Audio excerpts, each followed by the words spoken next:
On January 3, 2026, at 4:30 a.m., the lights went out in Caracas. Not because of Venezuela's collapsing infrastructure, not because of another power grid failure, but because a cyber attack, launched from 20 American military bases, had plunged the city into darkness. Within minutes, more than 100 aircraft filled Venezuelan airspace. Delta Force breached Nicolás Maduro's compound. 3 minutes later, the president of Venezuela was in American custody. By dawn, Maduro was on the USS Iwo Jima, sailing toward Guantanamo Bay. By January 6th, he stood in a Manhattan courtroom, declaring himself a prisoner of war. This is neither a story about whether Maduro deserved this fate, nor a defense of any politician or ideology. Rather, this is an analysis of the logic of power, neither defending one side nor celebrating the other. The question is, what does it mean when one state claims the right to capture another nation's leader in the name of democracy? And what do Foucault, Arendt, Agamben, and others help us see behind the machinery of this moment? To understand what happened on January 3rd, you need to understand what didn't happen. The United States did not declare war on Venezuela. It conducted an operation. The distinction matters. Foucault shows us that modern power has inverted an ancient logic. The old sovereign right was the right to make die and let live, the right of the sword. But biopolitics, the power over populations, operates differently. It claims the right to make live and let die. When Trump announced this operation, he didn't invoke conquest. He invoked a triple mandate, protecting Venezuelan citizens from a narco-terrorist, American citizens from drug trafficking, and democracy itself. Foucault reveals that when power needs to kill, or capture, or invade, it must fragment the human continuum. It must create what he calls racism of state, not hatred, but a political technique. A cut, who must live, who may die. It fragments populations to justify elimination. Maduro became not a political opponent, but a biological threat, a pathogen to be surgically removed for the health of the social body. In simpler terms, power stopped arguing and started operating. Girard's insight becomes crucial here. Maduro wasn't just labeled a threat, he was labeled the threat. Every crisis, every failure, every anxiety was channeled toward one figure. Complex, diffuse problems, geopolitical competition with China, hemispheric influence, economic collapse, all absorbed by one body. This is what Girard calls the scapegoat mechanism. His capture wasn't the resolution of a political crisis. It was a ritual sacrifice that created the illusion of resolution.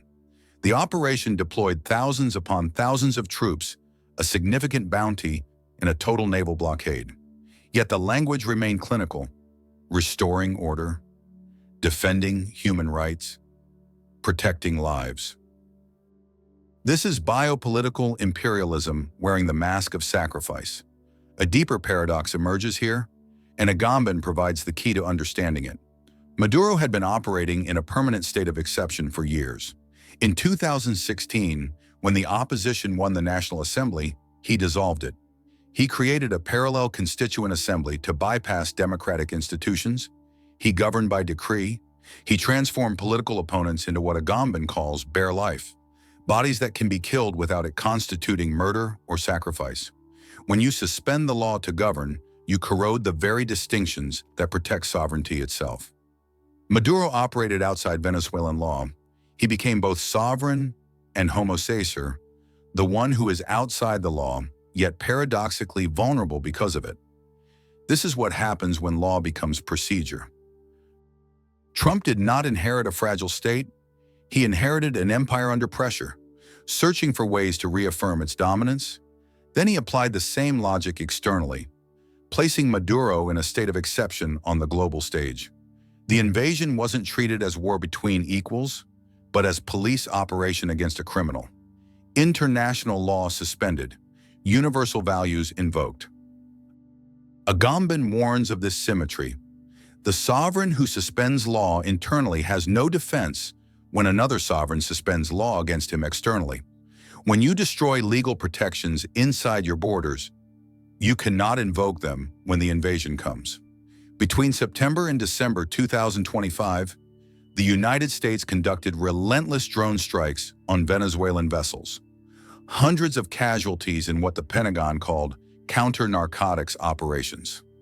A U.S. carrier positioned itself in the Caribbean. Thousands upon thousands of troops surrounded the country. This wasn't preparation for negotiation. This was the construction of a global exception where Maduro, like the citizens he oppressed, became bare life. But military force alone doesn't explain what happened. Gustave Le Bon shows us that power over crowds depends not on reason, but on prestige, that hold of a leader over the crowd. And prestige depends on success. Hugo Chavez maintained prestige even through economic errors because he offered illusion. He offered the emotional fuel of revolution. Maduro inherited power, but not this magic. He inherited institutions, but dismantled them. He inherited oil wealth during a price collapse that gutted the economy. Between 2013 and 2020, Venezuela lost more than 80% of its GDP, the worst economic collapse in peacetime history, exceeding even the U.S. Great Depression. Inflation hit 130,000% in 2018. 8 million Venezuelans fled the country. Oil production collapsed, from the world's fourth largest producer to a fraction of that capacity. Le Bon demonstrates that when success disappears, prestige vanishes instantly. Simultaneously and critically, Trump exhibited overwhelming force. Tens of thousands of troops, a total blockade, tens of millions of dollars in reward for Maduro's head. This isn't just military pressure, it's psychological suggestion on a massive scale. Loyalty versus survival, nationalism versus hunger. Le Bon would say these contradictory suggestions destroy each other in the crowd's mind. No unified vision emerges, only fragmentation and fear. Hardt and Negri reveal the deeper mechanism. The empire doesn't impose itself by will alone. It's called into being. It fills vacuums. Maduro created a vacuum of legitimation. He couldn't deliver the promises of the Bolivarian Revolution. He couldn't maintain the illusion. Trump filled that vacuum by invoking universal values, democracy, human rights, and presenting American intervention not as conquest, but as rescue. The empire, Hardt and Negri write, is called to exist based on its capacity to resolve conflicts. The internal fragility becomes the invitation. The failure to protect life becomes the justification for external penetration. Hannah Arendt warned us about how the extraordinary becomes ordinary through professional technique. When more than 100 aircraft, cyber attacks, and military capture are presented as a simple police operation, the extraordinary disappears. Bureaucracy, Arendt writes, is the government of nobody. And when nobody governs, nobody can be held responsible. The operation becomes routine. Legal documents transform force into right. The invasion of a sovereign nation becomes administrative procedure. But there's a second banality operating here. Maduro governed through what Arendt calls totalitarian terror, not just repressing active opponents, but creating objective enemies defined by ideology, not action. He dissolved institutions. He imprisoned activists. He censored media. He transformed political life into silent survival.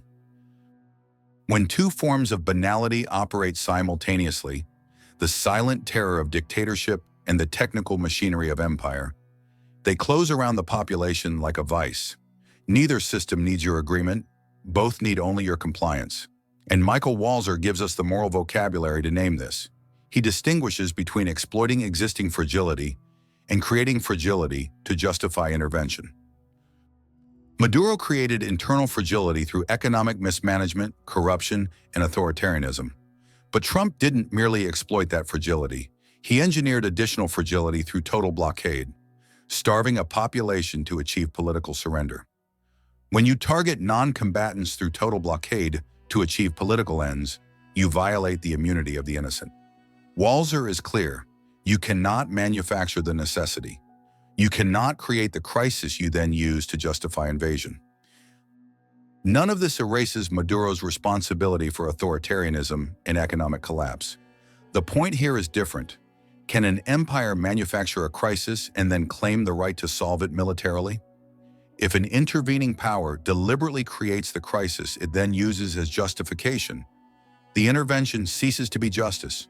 It becomes aggression disguised as rescue. Both responsibilities exist in parallel. The final paradox, which Antonio Negri reveals, is this. Negri teaches us about multitude, when a population organizes its collective will to resist. But in Venezuela, both forces destroyed this possibility. Maduro eliminated internal resistance through repression. Activists imprisoned, media censored, institutions dissolved. Trump eliminated external resistance through force and blockade. Troops saturating the region, economy strangled, leader captured. The population cannot organize against Maduro. They'd be imprisoned. They cannot organize against Trump. They're surrounded by thousands of troops and a naval blockade. This is the perfect closure of power.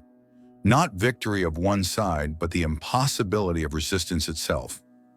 The destruction of collective political consciousness. This is why the question matters. Not for Venezuela alone, but for what it reveals about power in our time. If we accept that a state can invade another nation, capture its leader, and call it restoring democracy, what prevents that logic from eventually turning inward? If we accept that blockades starving civilians are justified when the leader is bad enough, who decides bad enough?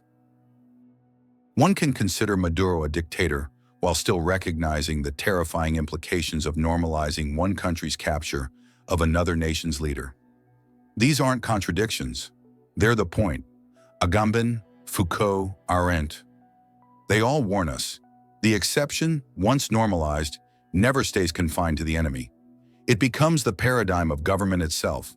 History rarely announces tyranny with banners. It arrives quietly, as procedure, as necessity, as rescue. And by the time it speaks openly, the language of exception already feels normal. The philosophical texts and historical sources are in the description. This video is part of the Philosophy Explained playlist. Now, new videos every Tuesday, Thursday, and Sunday. Because at Tender Reason, we take reflection seriously, even when the questions leave us in uncomfortable silence.